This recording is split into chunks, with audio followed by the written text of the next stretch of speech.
You walk into the kitchen and your mother is singing, not performing, not aware of you, just singing while she stirs something on the stove, her voice loose and unguarded, the melody half remembered, the words occasionally wrong.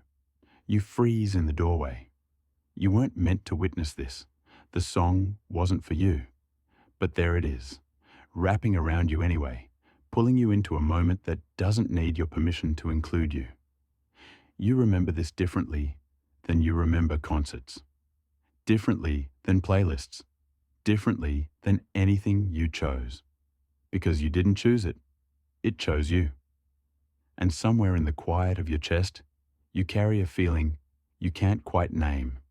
Not nostalgia, exactly.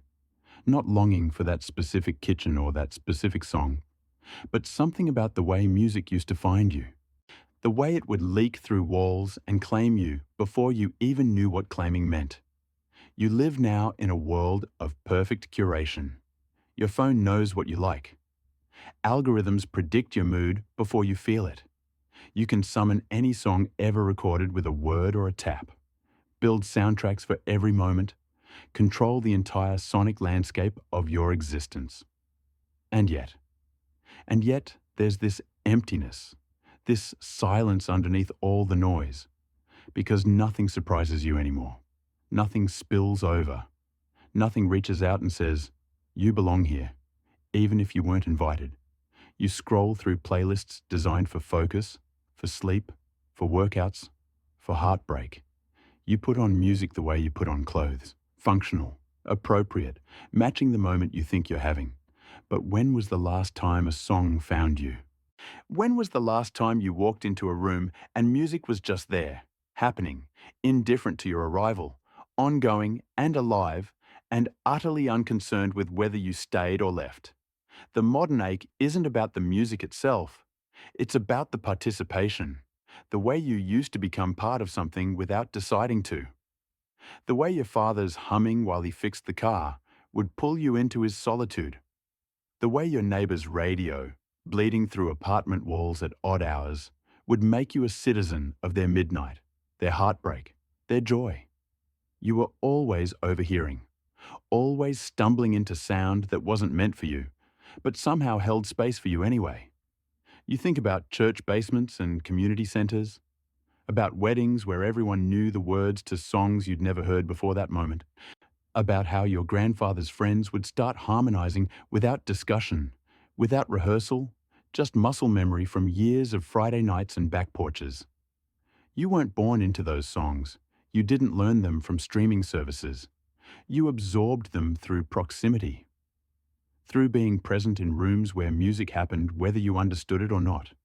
And the strange thing, the thing you're only now beginning to notice, is how much of your identity formed in those uninvited moments. How the songs you overheard became the songs that defined you more than the ones you deliberately chose. Your cousin's bedroom door left ajar, their music pouring out while they talked on the phone, and you in the hallway, pretending to pass by, actually absorbing a whole aesthetic you'd later claim as your own discovery. Then the radio in the diner where you waited for your mother after school, its rotation becoming your accidental education in music you'd never have selected. The karaoke bar you could hear from the street, drunk strangers murdering ballads with such commitment that you'd stop walking just to stand there, listening, included in their terrible, beautiful moment. You weren't choosing your culture. You were being chosen by it. That's what changed. That's the thing that shifted so quietly you didn't notice until it was gone. Culture used to reach out and grab you. Music used to spill into public space, into semi-private space, into all the liminal zones where people existed near each other without formal arrangement. And in that spilling, you learned who you were. You learned what your people sounded like, what your neighborhood sounded like, what your moment in history sounded like. Now you wear headphones. Now you close doors. Now music is a private transaction between you and a device, and the algorithm is very good at giving you exactly what you already like, which means exactly what you already are, which means you never have to become anything else. You never have to stand in a doorway and hear your mother singing and think, oh, she has an interior life.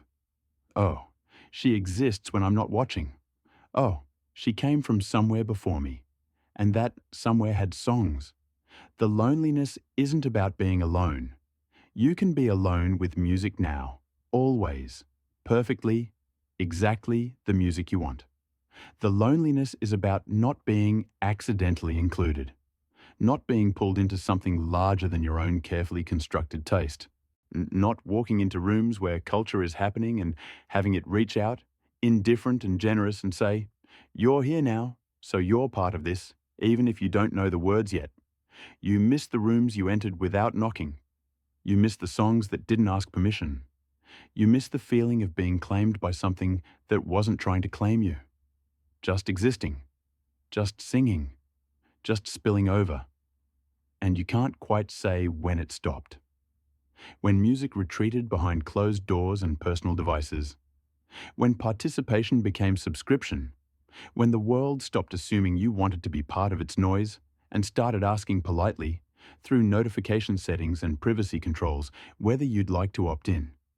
You said yes to silence. You said yes to control.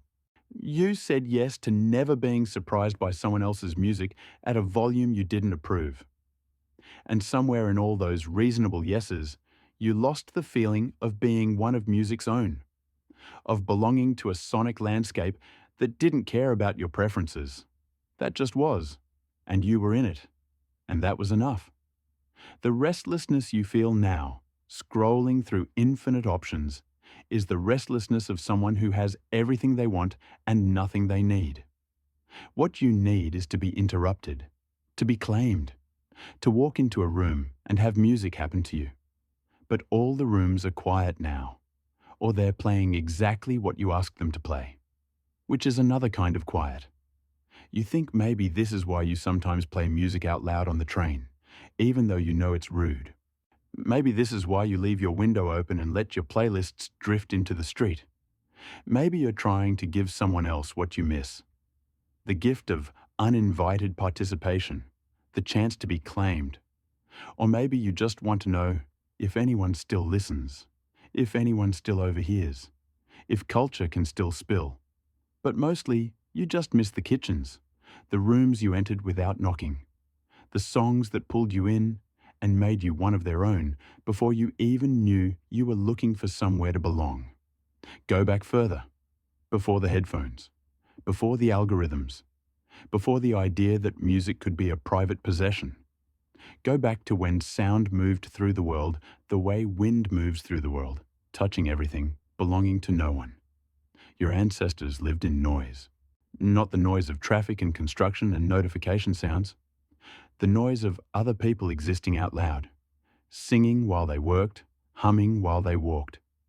Making music not as performance, but as accompaniment to life itself. And you couldn't escape it. You couldn't opt out. If you were alive and near other humans, you were in their sound. Think about a village, not a romanticized village, a real one. Cramped, smoky, animals everywhere, shit in the streets, everyone's business spilling into everyone else's space because privacy was a luxury nobody could afford. And in the morning, someone would start singing, maybe while grinding grain, maybe while hauling water, and the song would carry. Through thin walls, through open windows, through the whole acoustic space of collective survival, and you'd hear it. Whether you wanted to or not, the song would enter your day, your mood, your internal landscape. And maybe you'd join in, or maybe you'd just let it wash over you while you did your own work. But either way, you were participating. You were part of the sonic fabric of the community. Not by choice, by proximity. This wasn't beautiful. Not always. Sometimes the songs were sad, sometimes they were angry, sometimes they were the musical equivalent of complaining, of processing grief, of working through rage. But they were shared. The interior lives of your neighbors became the background noise of your own interior life. You couldn't separate yourself from the emotional weather of the people around you, because sound doesn't respect boundaries. And yes, that must have been exhausting. Must have been overwhelming. To never have silence. To never have the option of withdrawing into a private sonic world. to always be carrying the weight of other people's feelings because you could hear them singing, humming, muttering, praying, arguing, mourning out loud. But here's what it gave you. It gave you a place. It gave you proof that you existed in relation to others, that your life was not a separate, isolated experience, but part of a larger pattern of living. The songs that drifted through your days weren't just entertainment, they were evidence. Evidence that you were not alone. Evidence that your neighbours were human, carrying the same burdens, celebrating the same small victories, enduring the same long stretches of monotony punctuated by grief and joy. When you heard singing, you knew someone was alive nearby. When you heard humming, you knew someone was working through something. When you heard music, you were reminded that life was happening all around you, that you were embedded in a network of survival and meaning and shared experience. You couldn't curate it. You couldn't skip the sad songs. You couldn't turn down the volume on someone else's pain. But you also couldn't miss the joy, couldn't ignore the celebrations, couldn't pretend that life was anything other than this messy, loud, ongoing collision of human experiences happening in overlapping spaces. Your grandmother would tell you stories about this, though she wouldn't frame it as something lost. She'd just mention, casually, how you could hear the whole neighbourhood from her childhood bedroom, how she'd fall asleep to the sound of the Johnsons arguing 3 houses down, how she'd wake up to Mr. Le Peterson's singing while he opened his shop, how Saturday nights had a sound and Sunday mornings had a different sound, and you could tell what time of year it was by what people were singing in their yards. She wasn't describing a better world, she was describing a louder world. A world where human presence was assumed, not negotiated. Where participation in collective life wasn't optional because there was no infrastructure for opting out. And when you pressed her, when you asked if she missed it, she'd get this look. Not quite nostalgia, not quite relief that it's gone. Something more complicated. She'd say something like, "I don't miss the lack of privacy. I don't miss knowing every detail of every neighbour's troubles. But I miss knowing they were there. I miss the proof." Because that's what the uninvited music provided. Proof. So proof that life was happening beyond your own experience. Proof that you were part of something ongoing. Proof that culture existed in real time, in real space, made by real people who weren't performing for you, but whose lives happened to overlap with yours. The church your family attended, generations ago, wasn't just a place of worship. It was a place of sound. Everyone sang. Not well, necessarily, not in perfect unison, but together. And you learned the songs by being there. By standing next to your mother and your grandmother and the old woman who always sang slightly off-key but with such conviction that it didn't matter. You absorbed the hymns through repetition, through proximity, through the simple fact of being present in a room where singing happened every week. And those songs became yours, not because you chose them, not because they matched your aesthetic preferences, but because they were the songs of your people, the songs that marked time, the songs that held grief and hope and endurance and faith in a form that predated you and would continue after you. When someone died, the community sang. When someone married, the community sang. When the harvest came in or failed to come in, when wars ended or began, when children were born and when elders passed, the community sang. And you were part of that singing whether you had a good voice or understood music theory or even particularly wanted to be there. You sang because everyone sang, because that's what belonging meant. This isn't a call to return to mandatory church attendance. This isn't about religion at all, really. It's about the structure underneath. The assumption that culture is something you receive, not something you select. That your identity forms in relation to the sound around you, not in isolation from it. Your great-grandfather worked in a factory. The noise was brutal, dangerous, deafening. But the men sang anyway. Synchronized their movements to rhythm. Created call and response patterns that turned repetitive labor into something almost musical. And he'd come home with those songs stuck in his head, would hum them while he washed up for dinner, would teach them to his children without meaning to, just by letting them overhear. Were those songs beautiful? Probably not. Were they freely chosen? Definitely not. They were the songs of survival, of making bearable what couldn't be escaped, of creating solidarity in the only space available, the shared acoustic environment of collective labour. But they were songs, and they belonged to everyone who heard them, and they created a culture, a set of shared references, a musical language that said, "We are the people who endure this together." You can't download that, can't stream it, can't add it to a playlist and feel the same sense of belonging. Because belonging wasn't about the songs themselves, it was about the context, the involuntary participation, the fact that you were there, in the noise, part of the pattern whether you chose it or not. The contradiction of nostalgia is that you're longing for something you might have hated in the moment. Your ancestors didn't love the lack of silence, didn't love hearing every neighbour's drama, didn't love the way sound invaded every space, made privacy impossible, forced constant awareness of other people's existence. They would have loved headphones, would have loved the ability to retreat into chosen sound, to block out the noise of collective life, to have control over their acoustic environment. And yet, what that control cost was the feeling of being claimed, of walking into rooms and being pulled into something larger than yourself, of having your identity shaped not by your choices, but by your circumstances, by the sound that surrounded you, by the songs that spilled over and made you one of their own. The past wasn't better, but it gave people a place, and the place wasn't always comfortable, wasn't always wanted, but it was there, solid, undeniable. You belonged because you were present, because you could hear and be heard, because participation wasn't optional. Now participation is always optional. You can live in a city of millions and never hear a neighbour, can go days without encountering sound you didn't select, can curate your entire sonic life to match your exact preferences in every moment. And the freedom is real. The relief is real. The ability to have silence when you need it, music when you want it, control over your acoustic environment. These are genuine improvements in quality of life. But something was lost in the gaining.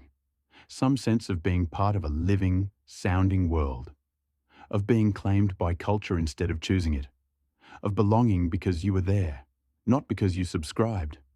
Your ancestors knew what their community sounded like, could identify neighbours by their humming, and could tell what was happening in the village by the type of singing drifting through the evening air, could feel the pulse of collective life through their ears, through the constant evidence that they were not alone, not isolated, not living in a separate, silent bubble.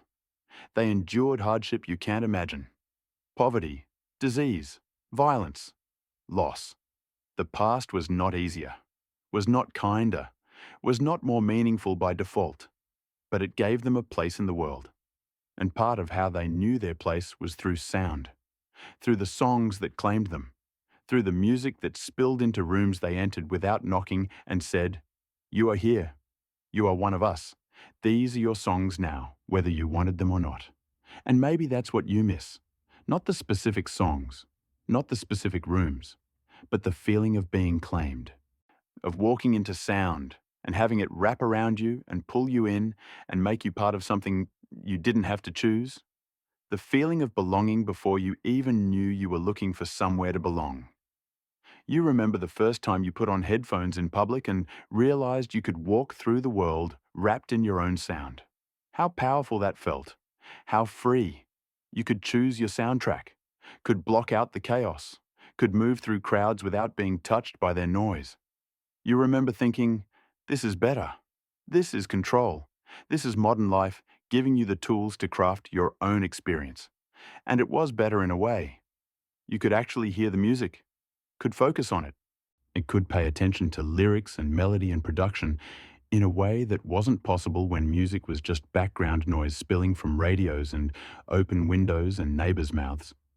But you also remember the first time you walked past a street musician and almost didn't hear them because your headphones were on. How you caught just a fragment of their song. How you paused, pulled one earbud out, listened. How the music was different in open air. How it mixed with traffic and wind and other people's conversations. How it was rougher, less polished, but somehow more alive. And you had to choose. Stay in your bubble, your perfect personal soundtrack, or step out into the messier, louder, more chaotic sound of the world. You probably put your earbud back in, probably kept walking, not because the street musician wasn't good, but because you'd already chosen your music for this walk, and switching felt like losing control of your own experience. That moment, repeated thousands of times across your life, is the moment where participation became optional. Where you started living in a world of perfect curation instead of beautiful accident. Your parents talk about radio differently than you understand radio. For them, radio wasn't a choice. It was the choice. The only way to hear music beyond what they could make themselves or what someone nearby was making. And radio didn't care what they wanted. Didn't learn their preferences. Didn't build algorithms around their listening history. Radio just played, and you listened. Or you turned it off. Those were the options. But if you listened, you heard everything. Songs you loved and songs you hated and songs you didn't understand and songs that changed you. You couldn't skip, couldn't curate. You were subjected to the taste of the DJ, the format of the station, the commercial interests of the time. And somehow, in that limitation, culture happened. Shared culture. Because everyone listening to the same station heard the same songs in the same order. You could go to school the next day and reference the morning show, the new single that premiered, the dedication someone called in. You had shared sonic experiences without planning them. The quality wasn't the point. The choice wasn't the point. The point was the simultaneity. The fact that you and thousands of other people were listening to the same thing at the same time, creating an invisible community of shared experience. You can't recreate that with streaming. Can't recreate it with playlists. Because even when you're listening to the same song as someone else, you're listening at different times, in different sequences, chosen by different algorithms. There's no shared moment, no simultaneity, no sense of collective participation in a cultural event. Radio was often terrible, often played songs you hated, often interrupted music with commercials and DJ chatter. But it was communal. It was happening to everyone at once. It made you part of something larger than your own taste. Your grandfather talks about jukeboxes, about bars where someone would put a quarter in and choose a song, and everyone in the room had to hear it. No headphones, no personal devices, just one sound system, one space, one sonic experience shared by everyone present. And people would complain, would argue about the selection, would mock each other's taste, but they'd also listen, would be subjected to music they'd never choose themselves, would sometimes discover they actually liked something they'd assumed they'd hate. The jukebox forced cultural mixing, forced people to encounter sounds outside their bubble. And yes, it created conflict. Yes, it was annoying when someone played the same song 5 times in a row, but it also created shared experience, created memories, created stories about the time someone played that song and everyone groaned, or everyone sang along, or everyone stopped talking to just listen. You can't force that anymore. Can't make people listen to anything they don't want to hear. Everyone has headphones. Everyone has their own device. Everyone can retreat into perfectly curated personal sound at any moment. And that's good. That's progress. That's respect for individual preference and autonomy and the right to control your own sensory environment. But it's also the end of something. The end of enforced cultural participation. The end of being claimed by sound you didn't choose. You think about department stores, how they used to play music through speakers, and you'd hear the same songs on every visit, until those songs became associated with shopping with your mother, with waiting while she tried on clothes, with the specific acoustic texture of those Saturday afternoons. Now you shop with earbuds in. Now you control the soundtrack of your errands. Now department stores still play music, but you don't hear it. Don't let it in. Don't let it become part of your memory of the experience. And on one level, that's better. You're not subjected to corporate-chosen music, not forced to hear holiday music in October, not trapped in sonic environments designed by committees to encourage spending.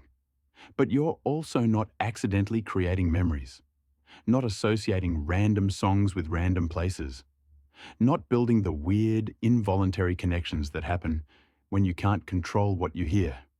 Your memory works differently now. Used to be, a song would come on and you'd be instantly transported.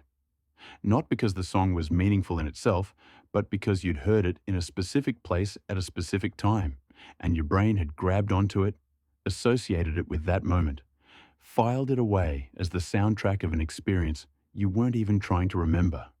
Now you curate your memories as you make them. Choose the music for the moment. Intentionally create soundtracks. And the result is smoother, more controlled, but also more forgettable. Because the brain seems to hold on to accidents better than choices. Seems to remember the things that surprised you more than the things you planned. The songs that claimed you without permission are the songs that stayed. The ones that pulled you into rooms you entered without knocking are the ones that still pull you back, decades later, to moments you didn't even know were important while you were living them. You can't manufacture that, can't deliberately create that kind of involuntary association. The whole power of it is in the lack of choice, in being subjected to sound, in having culture happen to you instead of selecting it from a menu. And yes, that means you were also subjected to bad music, to songs you hated, to sonic experiences that annoyed or irritated or bored you. The past wasn't a highlight reel of perfectly chosen moments. It was everything, all at once, spilling over, impossible to avoid, but in that impossible to avoid quality was a kind of belonging. You were hearing what everyone else was hearing. You were part of the same sonic landscape. You could reference the same songs, complain about the same commercial jingles, get the same songs stuck in your head. You were claimed by your moment in history, by the sound of your era, by the music that filled the public spaces of your world, whether you liked it or not. Now you can time travel, can listen to any decade, any genre, any artist from any era, can build playlists that span centuries, can live in a timeless, a placeless sonic bubble that reflects only a specific taste. And that's amazing. That's unprecedented access to human creativity. That's a kind of freedom your ancestors couldn't have imagined. But it's also untethering. You're not anchored to your moment anymore, not claimed by your era. You can dress your days in vintage sound, can live in a perpetual elsewhere, can avoid the music of right now entirely if it doesn't suit you. Which means you're not part of the collective soundtrack anymore, not participating in the sound of this particular moment in human history, not building the shared references that future generations will look back on and say, that's what it sounded like to be alive in your time. You're just floating, curating, choosing, completely free and completely untethered. And the freedom is good. But the untethering is lonely. Because part of what made music meaningful was the lack of choice. The fact that it found you, that it claimed you, that you walked into rooms and it was just there, happening, pulling you into its world, before you even knew you wanted to be pulled. The songs sung in rooms you entered without knocking weren't better songs. They were just songs that happened to you. Songs that marked time. Songs that gave you a place in the world by making you part of their sonic landscape, whether you chose to be or not. And now, all the rooms are quiet, or they're playing exactly what you asked for, which means nothing is claiming you anymore. Nothing is pulling you into something larger than your own taste. You belong to your playlists. But your playlists don't belong to a moment, a place, a community. They belong to you alone. And maybe that's why you're restless, why you scroll endlessly, why nothing sounds quite right, because you're looking for the feeling of being claimed, of walking into sound and having it wrap around you and make you one of its own. But all the doors are closed now, or you're wearing headphones, or the music is asking permission before it starts. And permission isn't the same as claiming. Permission is polite, safe, respectful of boundaries, but claiming is what made you belong. There was a time when silence was rare, when you had to seek it out, work for it, travel away from human settlement to find it. When the default state of being near other people was noise. Their singing, talking, working, living out loud. And in that noise was information, was culture. Was the ongoing story of collective survival happening in real time through sound. You could tell if the harvest was good by the songs people sang, could tell if someone had died by the silence that fell over certain houses, could tell what season it was, what day of the week, what time of day by the sonic patterns of your community. Church bells, factory whistles, the call to prayer, street vendors announcing their goods, children playing with their own rhythms and songs, women singing while they worked, men singing while they travelled. Music not as entertainment, but as the natural byproduct of human existence. And you were always in it, always hearing, always participating, just by being present, always absorbing the sonic culture of your place and time, through your ears, through proximity, through the simple fact that sound doesn't respect walls or boundaries or individual preference. This shaped you, shaped everyone. The sound of your childhood became the sound of safety, of home, of belonging. Not because it was beautiful, not because you chose it, but because it was constant. Because it was the acoustic texture of the world you knew. When people immigrated, when they moved from villages to cities, from one country to another, one of the deepest dislocations was sonic. The new place sounded wrong, sounded alien. The music was different. The languages were different. The rhythms and patterns and daily soundscape didn't match the sonic map already encoded in their bodies. And they'd gather with other immigrants and recreate the sound of home, would sing the old songs, would speak the old language, would fill rooms with familiar sound because sound is how you know you belong somewhere. The second generation, the children born in the new place, would grow up between soundscapes, would hear the old songs at home and the new songs in the street, would be claimed by both, claimed by neither, always carrying this sonic split that marked them as belonging to a transition, a between space. And the music they made, when they made music, would reflect that split, would mix the old and new, would create something that could only have happened in that particular collision of sonic worlds. This is how culture evolves, through mixing, through collision, through people being subjected to sound they didn't choose and letting it change them. But you have to be subjected to it first, have to hear it whether you want to or not.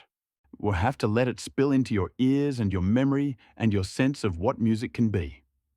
When everyone controls their own sonic environment, when everyone can block out the unfamiliar, when culture becomes a matter of individual selection rather than collective participation, the mixing slows. The evolution slows. Everyone retreats into the familiar, the already known, the comfortable. And yes, that's more pleasant, more peaceful, less jarring, but it's also more static, less alive, less capable of surprising you, changing you, pulling you into something you didn't know you needed. Your great-great-grandmother came to a new country, and the sound was all wrong. The music in the streets was harsh to her ears. The language felt like noise. Even the birds sounded foreign. Everything was disorienting, overwhelming, unwelcome. But she couldn't escape it. Couldn't put on headphones and retreat into the sound of the old country. She had to hear the new place, had to let it into her ears day after day, until slowly, gradually, it started to make sense, started to feel less alien, started to carry meaning. And her children heard both, heard her singing the old songs in the kitchen while the new songs drifted in from the street, heard the collision and made peace with it in a way she never quite could, made something new from it, a hybrid identity marked by hybrid sound, This process required exposure, required being unable to control the acoustic environment, required hearing what you didn't choose until it became part of you. Now you can live in a new city and never hear it, can carry your playlist with you, blocking out the local sound, and never letting the place claim you sonically, can maintain the acoustic environment of wherever you came from, never quite arriving in the place where your body actually is. And that's fine. That's your right. That's the freedom technology gives you. But it's also a kind of exile, a voluntary exile from the sonic culture of wherever you are, a refusal to be claimed by place. And maybe you don't want to be claimed. Maybe you like being able to carry your own sound with you. Maybe the old model of being subjected to local sonic culture feels oppressive, limiting, too demanding of assimilation. But there's a cost to never being claimed, to never letting unfamiliar sound wash over you until it becomes familiar, to never participating in the sonic life of the place where you actually live. The cost is a kind of homelessness. Not literal homelessness, but acoustic homelessness. You don't belong to the sound of anywhere. You belong to your playlists, which means you belong to yourself alone. And the self is not enough. The self needs to be part of something larger, needs to be claimed by something beyond its own choices, needs to walk into rooms and hear songs and be pulled in and made part of something it didn't create but can participate in. This is true for places, also true for generations, also true for communities of any kind. You can tell who belongs to a community by whether they know the songs. Not know about. Know. Can sing them. Can hum them. Can reference them in conversation and have everyone understand. When you share songs with people, when you've all been subjected to the same music through the same experiences, you share a language. Or a set of references. A way of communicating that doesn't require explanation. But when everyone curates their own sonic world, when there are no shared songs, no collective soundtrack, no music that everyone knows because everyone was subjected to it, then you lose that language, lose that shorthand, lose the ability to reference sound and have it carry meaning for everyone present. You have to explain everything, have to provide context, have to say, there's this song. You probably don't know it, but it means this to me. And then the other person nods politely but doesn't really get it because they weren't there, weren't subjected to it, don't carry it in their bones the way you do. The songs that claimed you without permission are the songs that connect you to other people who were claimed by them too.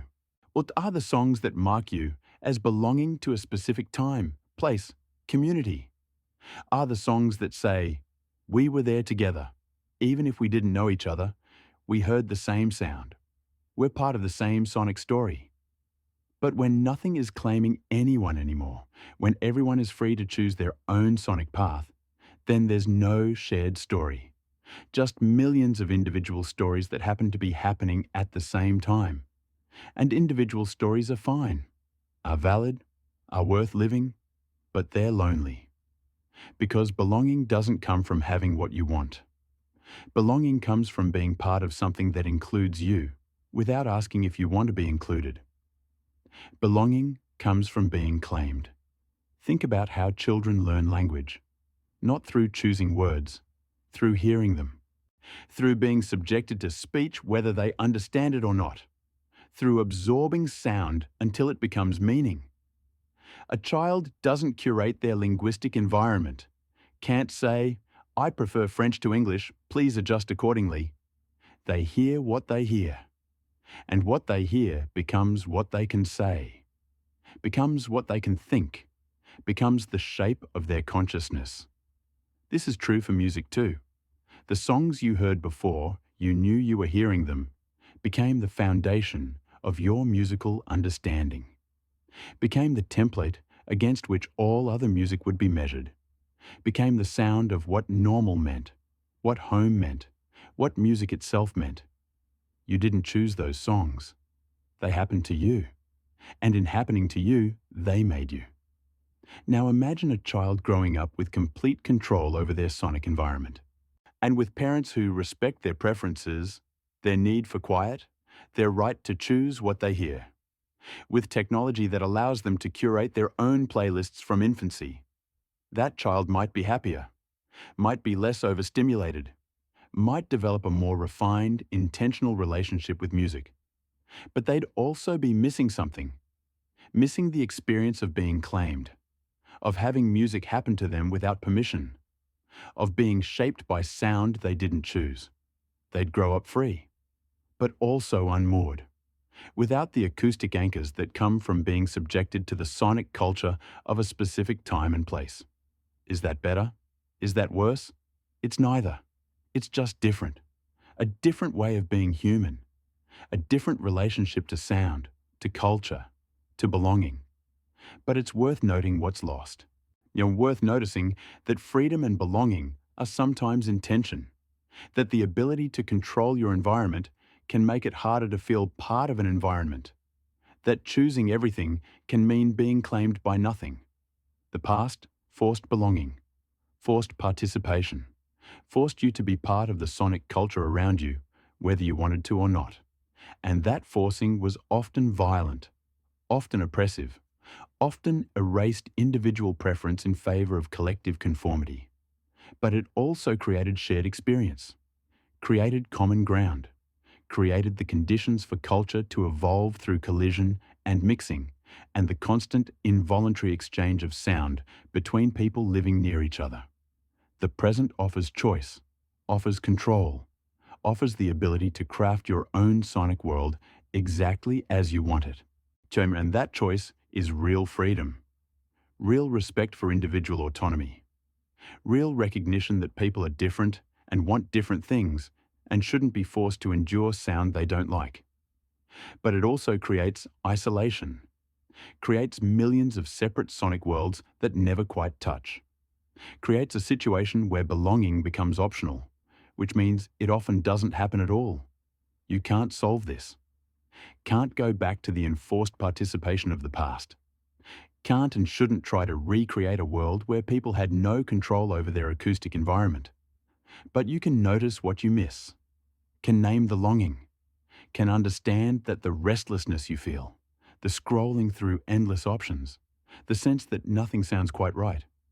These might be symptoms of not being claimed, of waiting for music to pull you into something larger than yourself, of wanting to walk into a room and be surprised by sound that includes you without asking. You can't force that, can't manufacture it, can't curate your way into being claimed. But you can create conditions for it, can leave your headphones off sometimes, can play music out loud and see who it reaches, can go to places where sound spills over, can stand in doorways and listen to songs you weren't invited to hear, can choose, occasionally, to give up choice, to let music happen to you instead of happening to music. This is harder than it sounds, requires vulnerability, requires being willing to be uncomfortable, to hear things you don't like, to lose control of your sonic environment. But it's the only way to be claimed. The only way to walk into a room and have music wrap around you and pull you in and make you one of its own. The algorithm can't do this. The algorithm can only give you what you already want, can only reflect you back to yourself, can only keep you in the bubble of your own taste. To be claimed, you have to leave the bubble, have to risk hearing something that doesn't match your carefully cultivated aesthetic, have to let the world spill into your ears and change you. And maybe you will be changed, or maybe you'll just be annoyed. Probably both. Probably you'll hear some music you hate, and some music that surprises you, and some music that becomes part of you without you even noticing. That's what participation looks like. Not curation, not selection, just being there, just hearing. Just letting sound be part of your life, whether you chose it or not. The modern world makes this optional, makes it easy to never participate, to live in perfect sonic isolation, surrounded by only the sounds you've approved. And that's fine. That's your right. Nobody should be forced to hear anything they don't want to hear. But if you're lonely, if you're restless, if you're scrolling through playlists and nothing sounds right, if you have this vague sense that something is missing, even though you have access to more music than any human in history, Maybe what's missing is the feeling of being claimed, of being pulled into something larger than yourself, of walking into a room where music is happening and being included whether you were invited or not. Maybe what you miss isn't the music itself, it's the participation. The lack of choice?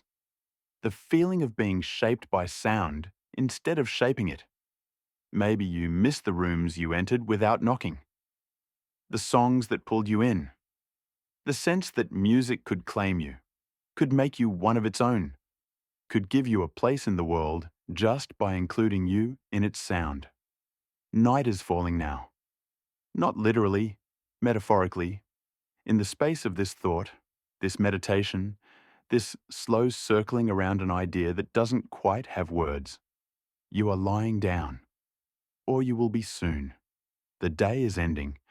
The restlessness is still there, but quieter now, more like a hum than a noise, more like something you can live with than something you need to solve. Because maybe there is no solution. Maybe the loss is real and permanent, and part of what it means to be alive now, in this moment of human history, with all this freedom and all this isolation, maybe you can't go back to being claimed, can't recreate the conditions that made music spill into rooms and pull you in, can't force culture to happen the way it used to happen, but you can remember, can hold the memory of what it felt like, can carry it as a kind of homesickness, not for a specific home, but for a way of being in the world, a way of belonging. Your mother is still singing somewhere, in your memory, in the kitchen, unaware of you. Her voice loose and unguarded, the melody half remembered, the words occasionally wrong. And you are still in the doorway, still frozen, still feeling the pull of uninvited participation, still being claimed by sound that wasn't meant for you, but somehow held space for you anyway. This moment lives in you, will always live in you. Not because it was perfect, not because you want it back exactly as it was, but because it taught you what belonging feels like. Belonging feels like being pulled in, like being included without asking, like walking into sound and having it wrap around you and say, "You are here now. You are part of this. You are one of us." The world doesn't do that anymore. Or it does it rarely. Or it does it in ways you have to seek out, create conditions for, work towards.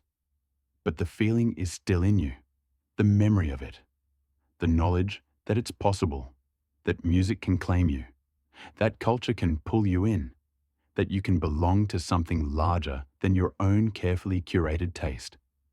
And maybe that's enough. Maybe carrying the memory is enough. Maybe knowing what you're missing is better than not knowing. Better than thinking the restlessness is your own fault, your own failure to find the right playlist, the right algorithm, the right set of choices. The restlessness isn't your fault. It's a reasonable response to a world that offers perfect control and no claiming, that gives you everything you want and nothing you need. What you need is to be part of something, to be pulled into sound, to walk into rooms and be surprised. And you can't force that, can't manufacture it, can't download it or stream it or add it to a playlist. But you can stay open to it, can leave space for it, can occasionally, deliberately, give up control and see what happens. Maybe nothing happens. Maybe you just hear noise. Maybe you're annoyed. Or maybe music finds you. Maybe you walk into a room and a song is playing and it wraps around you and pulls you in. And for a moment, just a moment, you feel it again. The feeling of being claimed, of being one of music's own, of belonging to sound instead of sound belonging to you. The room is darker now. The edges are soft. Your breathing has slowed without you noticing. This is what endings feel like. Not dramatic, not conclusive, just a gradual fading, a settling, a return to quiet after noise, after thought, after the long circling around what can't quite be said. You walked into this reflection carrying restlessness, carrying the modern ache of having everything and missing something, carrying the weight of perfect curation and no surprise. And what did you find here? Not a solution, not a way back. Not a prescription for how to fix the loneliness of living in a world where music asks permission before it starts. Just a naming, just a recognition, just the knowledge that what you miss is real, that the loss is real, that the feeling of being claimed by sound, of belonging to music instead of music belonging to you, was something that actually existed, not just in your imagination, not just in romanticized stories about the past. It was real, and it's mostly gone, and that's worth mourning. Not because the past was better, not because you want to give up your freedom to choose, but because something was lost in the gaining, some texture of human experience, some way of being in the world. And you carry that loss, you and everyone alive now. You carry it as restlessness, as endless scrolling, as the sense that nothing sounds quite right even though you have access to everything. Because access isn't the same as belonging. Choice isn't the same as being claimed. But here's the thing about recognizing a loss. It makes the loss less disorienting, makes it something you can hold instead of something that holds you, makes it grief instead of just vague dissatisfaction. And grief, strange as it sounds, can be peaceful. Grief can settle, can become something you live with instead of something you try to fix. You can't fix this. Can't recreate the world where music spilled into every space. Can't force culture to claim you the way it used to claim everyone. But you can stop fighting the longing. Can stop thinking there's something wrong with you for missing something you never quite had. Not in your lifetime, not in the pure form you imagine. You can let the missing be what it is. A response to a real change in how humans relate to sound. A reasonable emotion in a world that traded belonging for freedom and didn't quite account for how much the belonging mattered. Your ancestors would have chosen your freedom, would have loved your headphones, your playlists, your ability to control every aspect of your sonic environment, would have seen it as luxury beyond imagining. And it is luxury, is freedom, is a genuine improvement in the ability to craft a life that suits you. But they also had something you don't have, had the feeling of being claimed, of walking into rooms and being pulled into sound, of belonging to music that didn't ask permission. And you can hold both truths, can appreciate your freedom while mourning the loss. You can enjoy your control while recognizing what control cost. Can carry the memory of your mother singing in the kitchen, unaware of you, her voice loose and unguarded. Can carry the feeling of standing in that doorway, being pulled into sound you didn't choose but that somehow chose you. Can carry it not as a wound, but as a kind of anchor, a reminder of what belonging feels like, of what it means to be claimed by something larger than yourself. And maybe, carrying that, you'll be more likely to notice when it happens now. When music spills over, when you walk into a room and sound wraps around you. When culture reaches out, rare and unexpected, and pulls you in. It's rarer now. Requires more luck. Requires you to be in the right place at the right time without your headphones on. But it still happens. Sometimes. In glimpses. In moments you can't plan for. And when it does, you'll recognize it. We'll feel the pull. We'll stand in the doorway and be claimed just for a moment by sound that isn't yours but includes you anyway. And in that moment, you'll remember. We'll feel, briefly, what it was like to have a place in the world. Not because you chose it, not because you earned it, but because music spilled over and claimed you as one of its own. The campfire is embers now, glowing but not burning, warm but not hot. The kind of light that doesn't reach far but feels steady, feels like it could last through the night if you let it. You can let it, can let this thought, this meditation, this long winding reflection on music and belonging, and the rooms you entered without knocking settle into embers, into something that glows without demanding attention, sears into something you can return to when the restlessness comes back. Because the restlessness will come back, will surge up every time you scroll through playlists and nothing sounds right, Every time you're wearing headphones and realize you've been blocking out the world for hours. Every time you hear music spilling from someone else's window and feel a pull you can't quite name.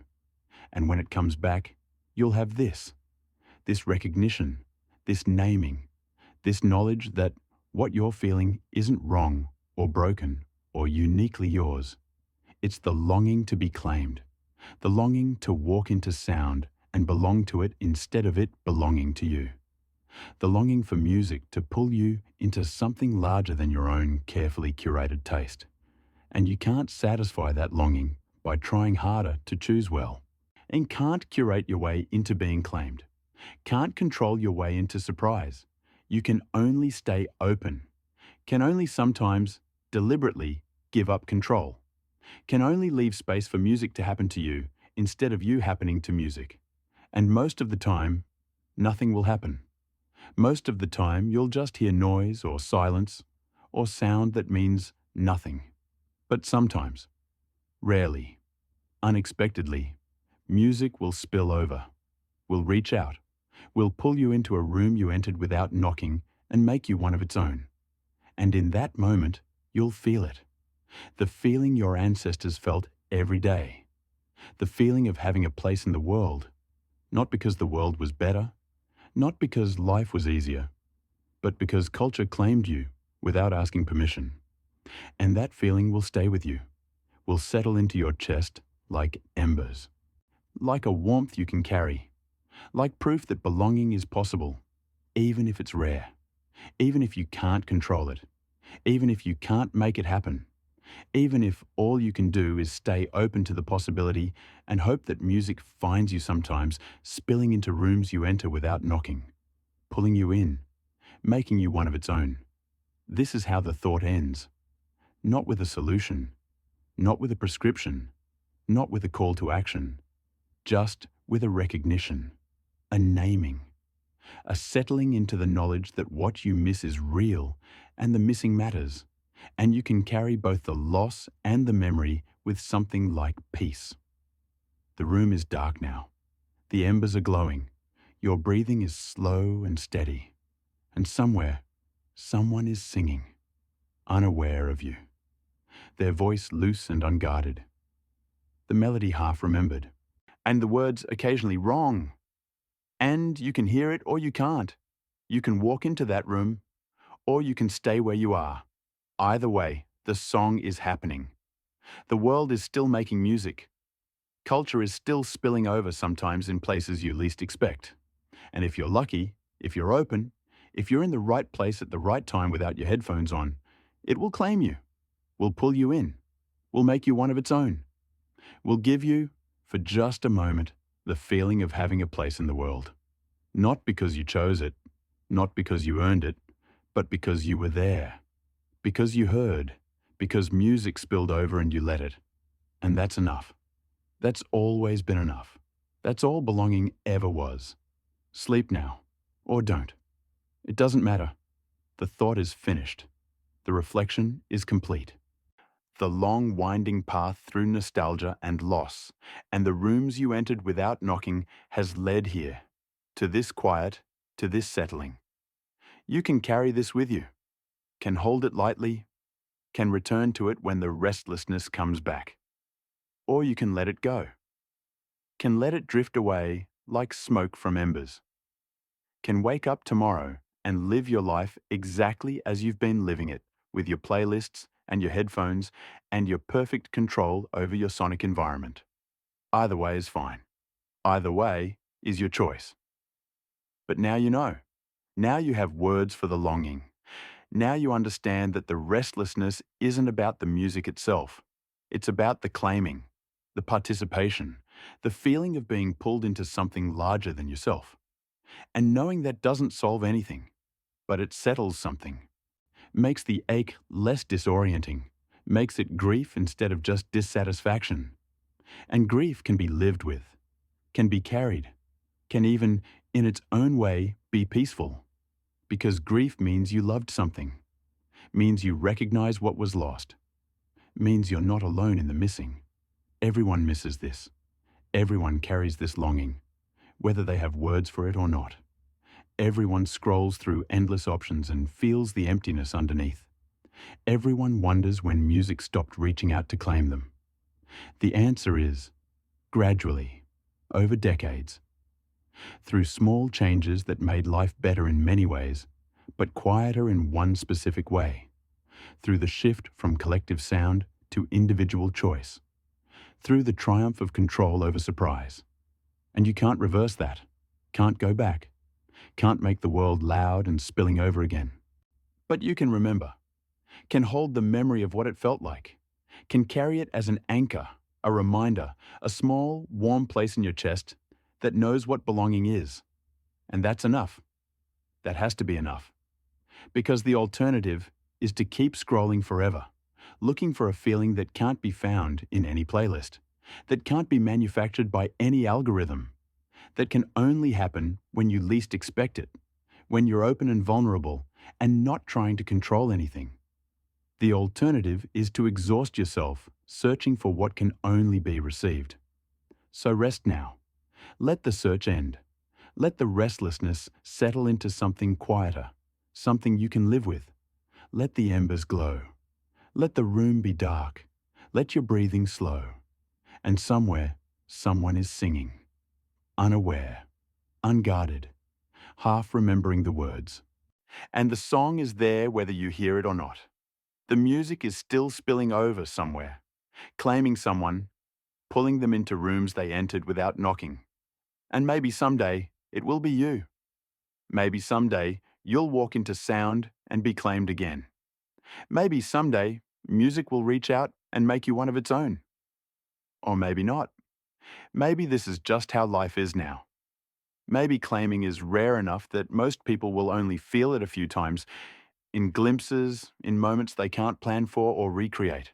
But the possibility is there. The embers are glowing. The world is still making music. And you are here, breathing, listening, open to the possibility of being claimed. And that's enough.